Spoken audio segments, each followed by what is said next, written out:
দীর্ঘ অনেক দিন পর্যন্ত আপনারা কষ্ট করে সংবাদ সংগ্রহ করতেছেন, বিভিন্ন রাজনৈতিক দলের বক্তব্য আপনারা রেকর্ড করতেছেন, জাতির কাছে পৌঁছেছেন। আজকে সম্ভবত শেষ বৈঠক, এই জন্য আপনারা যে কষ্ট করে এসেছেন, আপনাদেরকে ইসলামী আন্দোলন বাংলাদেশের পক্ষ থেকে আপনাদেরকে ধন্যবাদ জানাই। আমরা ঐক্যমত্য কমিশনে বলেছি, সেই সুদীর্ঘ শুরু থেকে আপনারা শুনেছেন যে আমরা একটা মৌলিক সংস্কার চাই এই দেশে। আর বিগত দিনের কোনো ফ্যাসিস্ট, কালো টাকা এবং পেশি শক্তি কোনো দৌরত্ব নির্বাচনে প্রভাব ফেলতে না পারে, এই জন্য আমরা অনেক চিন্তাভাবনা করে একটা প্রস্তাব দিয়েছিলাম যে আগামী জাতীয় সংসদ নির্বাচনটা আপনার পিআর পদ্ধতি হবে। কিন্তু দুঃখজনক ফলে সত্য হলো এই যে ওনরা আদৌ এই বিষয়টা আলোচনায় আনতে পারে নাই। তারপর এক পর্যায়ে বললেন যে আপনারা লিখিত চিঠি দেন ঐক্যমত কমিশন বরাবর, আমরা বিবেচনা করব। লিখিত চিঠি দিলাম, ওনাদের সাথে আলোচনা করলাম, ওনারা বলেন আনবো ধৈর্য ধারণ আনতে যখন শেষ হয়ে গেল তখন ওনারা বললেন যে পারলাম না, দুঃখিত, আমরা একটা চাপে আছি। আমরা বললাম কার চাপে আছেন আপনারা? তা আপনারা যদি কেউ চাপে থাকেন, এখনই যদি আপনাদের মাজা কোমর ভাঙ্গা থাকে, তাটা সুষ্ঠু সঠিক নির্বাচন করে কি করবে, দেবেন কীভাবে আপনারা?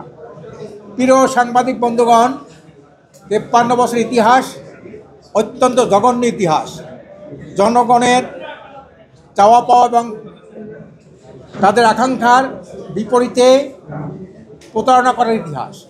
আমরা এখনও মনে করি আগামীতে যদি নিম্নকক্ষে পিআর না হয়, একটা সঠিক সুস্থ রাজনৈতিক বন্দোবস্ত এদেশে কখনো আসবে না। কারণ 53 বছর যে ধারায় নির্বাচন দেখেছি, আপনারাও দেখেছেন, আপনারা অনেকে জিনজির মধ্যে আসেন, হ্যাঁ, আপনারা এই অবস্থায় আপনারা দেখেছেন যে কী হয়েছে দেশের অবস্থাটাকে।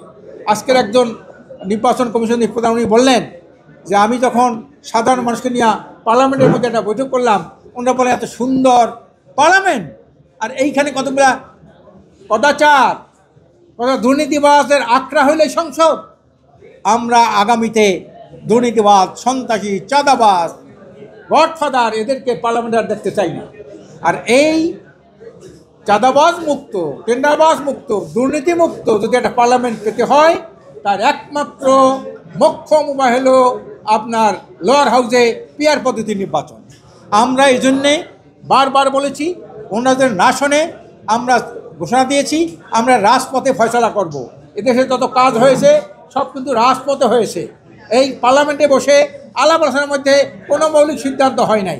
কাজে এই জন্যে আপনাদেরকে জানাইলাম, আমরা এই যে একটা আপনার দুর্নীতি, দুঃশাসন, সন্ত্রাসমুক্ত একটি সুশাসন এবং একটা কল্যাণ রাষ্ট্র প্রতিষ্ঠার জন্যে আমরা লোয়ার হাউসে পিআর চাই। পিআর হলে দেশের জনগণের দাবি, মৌলিক দাবি, এর একটা বিশ্বায়ন দাবি, বাংলাদেশের গণমানুষের দাবি। কাজে আমরা এই কথাটা জাতির কাছে আপনাদের মাধ্যমে আমরা পৌঁছতে চাই। যতই যারা সংস্কার করুক, যতই কিছু করুক, আমি আরেকটা কথা বলতে চাই, অন্য দেশে আপার হাউসে পিআর করবেন, দেখেন কত বড় একটা জটিলতা। আপার হাউসে এইটা তো আলোচনাই ছিল না, আপার হাউসটা আসলো কীভাবে? একটা ছোট্ট একটা ইউনিটি দেশ, আমার দেশে কোনো প্রদেশ নাই, আমার দেশে কোনো অঙ্গরাজ্য নাই, এখানে আমেরিকা আছে, ইংল্যান্ডে আছে, বড় বড় দেশ ভারতে আছে, সেইখানে আপার হাউস লোয়ার হাউস আছে। কিন্তু আমার এই দেশে আপার হাউসটা দরকার কি বলেন? এমনিই তো 90 থেকে 95 জন সংসদ সদস্য দুর্নীতির সাথে আখণ্ড নিমজ্জিত, আবার আর 100 দুর্নীতিবাজ আপনি ওখানে বসাইবেন, দেশটাকে লুটপাট করবে এরা বসা। এদের লাল পাসপোর্ট লাগবে, এদের প্লট লাগবে, এদের গাড়ি লাগবে, এদের বেতন লাগবে, এই বসে আরেকটা মাথা বাড়ি, এখানে আরেকটা আপার হাউস তারা দিলেন। আপার হাউসে কিন্তু পিআর চায় তারা আপার হাউসে, কিন্তু লোয়ার হাউসে একেই যদি লোয়ার হাউসে যদি পিআর হয় তার সুবিধা কি? আমি যদি যে পার্সেন্ট ভোট পাবে তার 3 গুণ পার্লামেন্টে যাবে, 1 গুণ আপার হাউস যাবে। এই যে একটা রাজনৈতিক ক্লান্তি, রাজনৈতিক জটিলতা, এইটা কিন্তু ওরা এখানে বসে বসে করতেছে। এবং এতদিন এই 9 মাস 10 মাস পর্যন্ত এই বিষয়টা লাগে না। আজকে যে গণভোটে সবাই একমত হয়েছে, কতগুলো দল আছে, আগেই যদি এই একমত হইতো 9-10 মাস এই ধরনের প্রোগ্রাম করতে হয় না। এটা জাতির একটা বিশাল ক্ষতি হয়েছে, আপনাদের কষ্ট হয়েছে, আমাদের অনেক সাংগঠনিক কাজ আপনার ব্যাহত হয়েছে। এই জন্য আমরা ওনাদেরকে এই কাজের জন্যে জাতির কাছে এক সময় ওনাদের সময় অপচয় করলো, একটা মৌলিক বিষয় নিয়ে বুঝতে পারলো না। এই জন্য ওনার কাছে, জাতির কাছে ওনাদের ক্ষমা চাইতে হবে, জাতির কাছে ওনাদের জবাবদিহি করতে হবে। ধন্যবাদ।